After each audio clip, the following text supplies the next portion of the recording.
Octobre 2010, Antoine Ruffnac démissionne et confie les clés de la mairie à son jeune adjoint.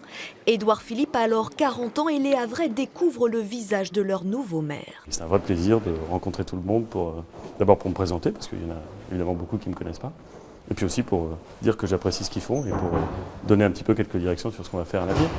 Un homme au parcours scolaire exemplaire, Sciences Po, puis l'ENA en 95 où il montre déjà les signes d'une conscience politique.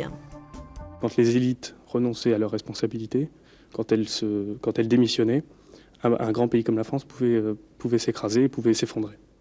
Avocat, il fait ses premiers pas en politique au Havre en 2001, se lance dans les législatives en 2002 et affiche déjà une détermination et un avis bien tranché. Les électeurs ont exprimé un vote. Moi, je ne suis pas d'accord avec le choix qu'ils font. Il faut leur expliquer que les solutions que je propose sont les bonnes. Un caractère qui va taper dans l'œil d'Alain Juppé. Il l'engage comme secrétaire général de l'UMP. Il y apprendra les rouages de l'appareil politique, une expérience qu'il met à profit au Havre, dans sa mairie où il impose son style décontracté. Partout où je travaille, je mets de la musique. C'est comme ça. Ça m'aide à me concentrer. Donc.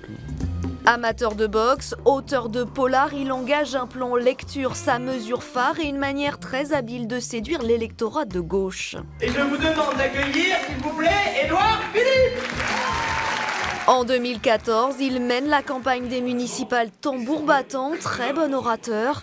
Il se révèle aussi fin stratège. Engager un plan lecture qui a été reconnu, d'abord par les Havrais, ensuite au niveau national, et qui a valu des distinctions au Havre. Merci à vous. Une politique de centre-droit qui séduit les électeurs puisqu'il est réélu dès le premier tour.